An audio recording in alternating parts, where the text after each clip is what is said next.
This is Jane with the Grand Forks Public Library. We are going to be making some egg carton mermaids today. So this is my mermaid that I did. She's really pretty.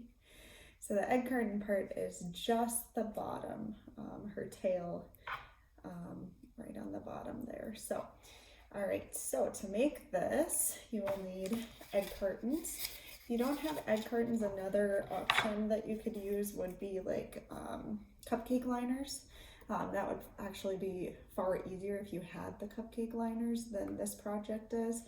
But they're just two different types of things. So if you did cupcake liners, you'd want to fold them in half or quarters, and then instead of kind of layering them, you'd still layer them, but it'd be a flat mermaid, whereas this one's got a little more dimension to her. Okay, so you will want the egg carton. I already took the top off. Markers, coloring pencils, different things like that. The markers work really well because I colored these with markers and then I wet them so they're like watercolor. So I would recommend using markers with this.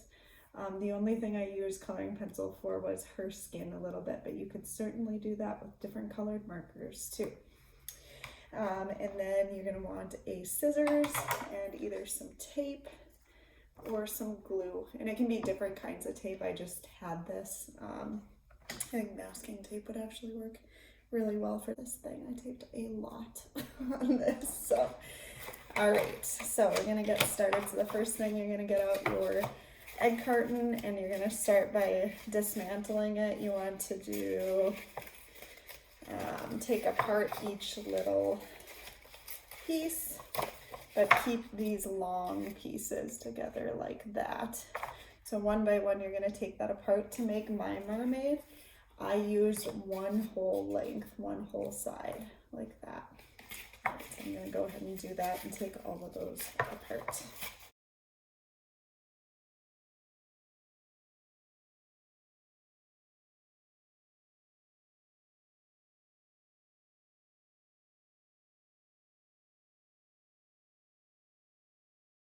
Like that, and I'm just going to stop right there for now, but you're going to want to do, remember, a whole entire side.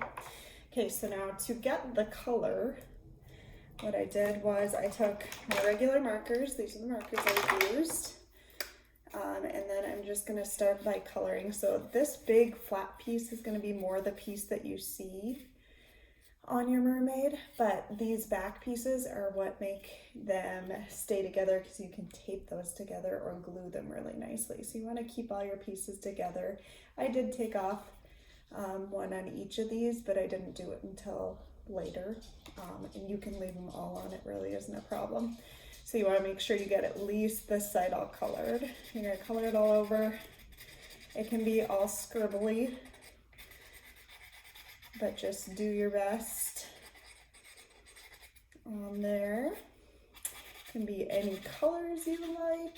You could even do more than one color on each if you wanted to have, but I think it already has a pretty nice watercolor effect on it. So I would stop right there. It's pretty good. It's got a lot of color on it. I might just take off this weird extra piece that's kind of hanging off to the side there and get that all colored.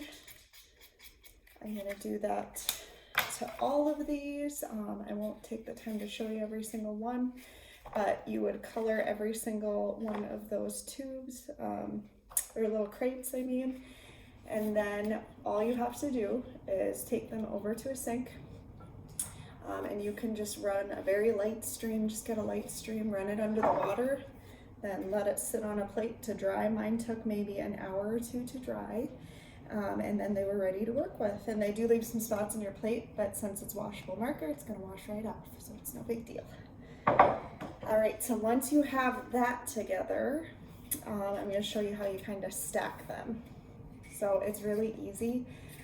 You could make one that stands if you want. I didn't have quite enough that she would have looked right because she was bigger than her fins on the bottom and tail, but you could make a taller one that you just stack and she stands as well if you could figure out a way to make her a little higher and glue and tape them. It might be hard to get her to balance really nice. But when you're doing a hanging one like I did, you're gonna stack them like this, so it's okay if there's a little space because you're more worried about this back side and taping it. So I'm just gonna take some tape.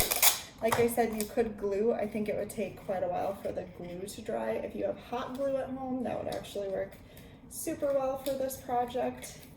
But we don't have all have hot glue, and it can be really hard to work with kids and hot glue. All right, so you can see I already tore off, whoops, I already tore off one of those sides because it's hard to work with too. So now I'm missing one side, but you still see the front. It doesn't look that cute right now because I didn't do the watercolor effect on this.